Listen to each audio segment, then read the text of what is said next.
একবার লিন্ডা পড়ে যাচ্ছিল, তখন ম্যাট তাকে বাঁচায়। এতে লিন্ডা ভাবে সে হয়তো ততটা খারাপ নয়, কিন্তু ম্যাট তাকে বাঁচায় কারণ সে জানতো লিন্ডা ছাড়া সে বাঁচবে না। অন্যদিকে লিন্ডাও মনে অন্য কিছু ভাবছিল। দুজনের মনে আলাদা পরিকল্পনা চলছিল। রাতে লিন্ডা তার অতীত জীবনের কথা বলে। সে জানায় তার বিয়ে হয়েছিল, কিন্তু তার স্বামী মদ্যপ ছিল। ছোটখাটো বিষয় নিয়ে ঝগড়া হতো। একবার তার স্বামী মদ খেয়ে গাড়ি চালাতে যাচ্ছিল। লিন্ডা চাবি লুকিয়ে রাখে, তবুও সে চাবি খুঁজে বের করে বেরিয়ে যায় এবং দুর্ঘটনায় মারা যায়।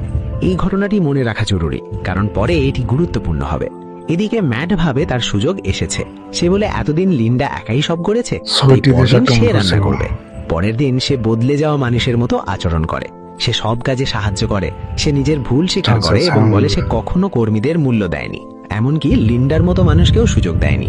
খুব দ্রুত সে খাবার প্রস্তুত করে ফেলে, কিন্তু খাওয়ার সময় হঠাৎ লিন্ডার মাথা ঘোরে। তার পেটে তীব্র ব্যথা শুরু হয়। কিছুক্ষণের মধ্যে তার চোখে অন্ধকার নেমে আসে এবং সে পড়ে যায়। এই সুযোগে ম্যাট জঙ্গলে দৌড়ে যায় এবং লুকিয়ে রাখা কাঠের নৌকা বের করে। লিন্ডা তাকে বিষাক্ত ফল চিনতে শিখিয়েছিল এবং সে সেই জ্ঞান ব্যবহার করে খাবারে বিষ মিশিয়েছিল। সে নৌকায় সব খাবার তুলে নিয়ে চলে যেতে শুরু করে, কিন্তু তার আনন্দ বেশিক্ষণ স্থায়ী হয় না। হঠাৎ সমুদ্র থেকে আসা একটি বড় ঢেউ তার নৌকায় আঘাত করে এবং মুহূর্তের মধ্যেই সেটি ভেঙে ছড়িয়ে যায়। ম্যাট সমুদ্রের প্রবল ঢেউয়ে ভেসে যেতে থাকে এবং প্রায় ডুবে যাচ্ছিল। তখন বিষে দুর্বল হয়ে পড়া লিন্ডাও হার মানেনি। সে নিজের বাকি শক্তি জড়ো করে সমুদ্রে ঝাঁপ দেয় এবং কোনোভাবে ম্যাটকে টেনে তীরে নিয়ে আসে। শুধু তাই নয়, সে তাকে শ্বাস দিয়ে তার প্রাণও বাঁচিয়ে দেয়। কিন্তু এবার লিন্ডা তাকে এত সহজে ছেড়ে দেওয়ার পক্ষে ছিল না। এখন সে ম্যাটকে এমন শিক্ষা দিতে যাচ্ছিল যা সে সারা জীবন মনে রাখবে। সকাল হতে মৃত্যুর মুখ থেকে বেঁচে ফেরা ম্যাট ভীষণ ভয় পেয়ে যায়।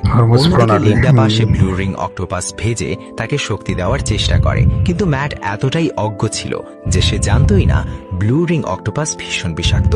লিন্ডা বলে, তোমার এতটুকু জ্ঞান নিয়ে তুমি এখান থেকে পালানোর কথা ভাবছিলে? তখন হঠাৎ ম্যাটের শরীরে অবশ ভাব ছড়িয়ে পড়তে থাকে, কিন্তু তার চেতনা পুরোপুরি সচল ছিল। লিন্ডা জানায় একটি ব্লু রিং অক্টোপাসের বিষ 26 জন মানুষকে মেরে ফেলতে পারে। এরপর সে ছুরি ধার করতে থাকে এবং বলে এখন তাকে একটি ছোট অপারেশন করতে হবে। এটা শুনে ম্যাট ভয় পেয়ে যায়, কিন্তু পরের মুহূর্তে লিন্ডা একটি মৃত ইঁদুর তুলে বলে এটি তার শেষ সতর্কবার্তা। এই দ্বীপের একমাত্র মালিক সে নিজেই। লিন্ডার কঠোর আচরণ রাগের জন্য ছিল না, বরং সম্পূর্ণ পরিকল্পিত ছিল। সে ভালো করেই জানতো কখন ভয় দেখাতে হয় আর কখন আশা দিতে হয়। সে জানতো ম্যাট সবচেয়ে বেশি ভয় পায় নিয়ন্ত্রণ হারানো, দুর্বল হয়ে পড়া এবং কারো অধীনে থাকা। সে একসাথে এই তিনটে ভয় তার মধ্যে ঢুকিয়ে দেয় এবং পরে বলে এটি শুধু মজা করছিল। কিন্তু সেই দিনের পর ম্যাট পুরোপুরি বদলে যায়। সে শান্ত হয়ে যায়, মাথা নিচু করে কাজ করতে থাকে এবং পুরোপুরি লিন্ডার উপর নির্ভরশীল হয়ে পড়ে। প্রায় 1 মাস এভাবেই কেটে যায়। তারপর একদিন লিন্ডা পেছন থেকে শব্দ শুনতে পায়। ঘুরে দেখে ম্যাটের বাগদত্তা একজন জেলের সাথে সেই দ্বীপে পৌঁছে গেছে। তাকে দেখে সে আনন্দে ভরে ওঠে এবং বলে বিমান দুর্ঘটনার পর সবাইকে মৃত ঘোষণা করা হয়েছিল, কিন্তু সে হাল ছাড়েনি। সে অনেক ছোট ছোট দ্বীপে খোঁজ করেছে এবং শেষে এখানে পৌঁছেছে। কিন্তু পরিষ্কার ছিল লিন্ডা এখানে থেকে যেতে চায় এবং ম্যাটকেও যেতে দিতে চায় না। তাই সে ম্যাটের বাগদত্তাকে বলে ম্যাট অনেক দূরে আছে, তবে একটি ছোট রাস্তা আছে যেখানে দ্রুত পৌঁছানো যাবে। তারপর সে নিজেই পথ দেখাতে এগিয়ে যায়। যখন তারা পাহাড়ের কিনারায় সরু পথে পৌঁছায়, তখন হঠাৎ লিন্ডা থেমে যায় এবং বলে তার জুতোর ফিতা খুলে গেছে, তাই সামনে যেতে বলে।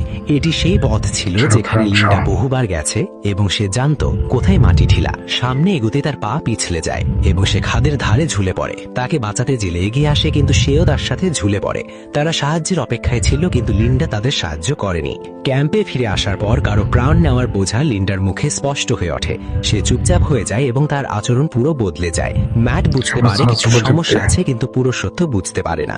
এর মধ্যে যখন লিন্ডা রান্না বন্ধ করে দেয়, তখন ম্যাট নিজেই শিকার করতে জঙ্গলে যায়। সেখানে সে একটি বুনো শূকর দেখে, কিন্তু ডালের শব্দে সেটি পালিয়ে যায়। তখন ম্যাটের নজর মাটিতে পড়ে থাকা একটি কাটা হাতে যায়। সেই হাতে থাকা আংটি দেখে সে বুঝে যায় সেটি তার বাগদত্তার হাত।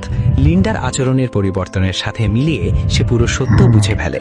আসলে ম্যাট এখান থেকে পালাতে চেয়েছিল না, কারণ সেই জায়গা থেকে বিরক্তি ছিল না, বরং সে লিন্ডার আসল সত্য জেনে গিয়েছিল।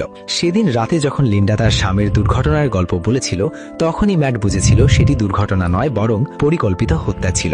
পরে সমুদ্র তটে দেখা হলে ম্যাট সরাসরি প্রশ্ন করে। আংটি দেখার পর লিন্ডা অজানা সাজার চেষ্টা করে এবং বলে তার বাগদত্তা সত্যি এসেছিল কিন্তু পথ থেকে পড়ে মারা গেছে। কিন্তু ম্যাট তার কথা বিশ্বাস করে না এবং সুযোগ বুঝে একটি ছোট ছুরি চুরি করে। মুহূর্তেই পরিস্থিতি পাল্টে যায়। যেখানে লিন্ডা শক্তিশালী ছিল এখন সে দুর্বল হয়ে পড়ে। নিজের প্রাণ বাঁচাতে সে জঙ্গলে দৌড়ায় আর ম্যাট পাগলের মতো তার পেছনে ছুটে যায়। সুযোগ বুঝে লিন্ডা তাকে পেছন থেকে ধরে গলা চেপে ধরতে চায় কিন্তু ম্যাট তার চুল ধরে টেনে ফেলে।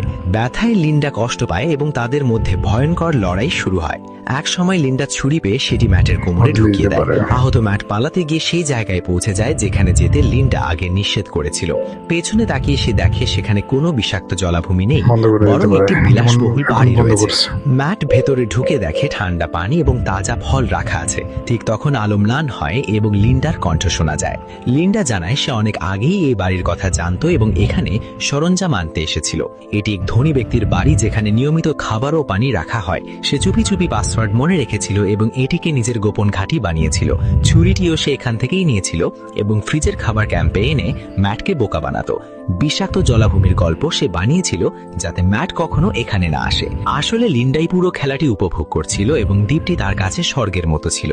ধীরে ধীরে সে ম্যাটের কাছে এগিয়ে আসে। ম্যাট আবার লড়াই করতে যায় কিন্তু এবার লিন্ডার হাতে শিকারের বন্দুক ছিল। এটি দেখে ম্যাট ভেঙে পড়ে এবং নিজের ভুল স্বীকার করে। সে বলে লিন্ডা বহুবার তার জীবন বাঁচিয়েছে কিন্তু সে কখনো কদর করেনি। সে জীবনের ভিক্ষা চায় এবং বলে যদি তাকে ক্ষমা করা হয় তবে তারা একসাথে থাকতে পারবে। সুযোগ বুঝে সে বন্দুক কেড়ে নেয় কিন্তু বুঝতে পারে সেটি নকল।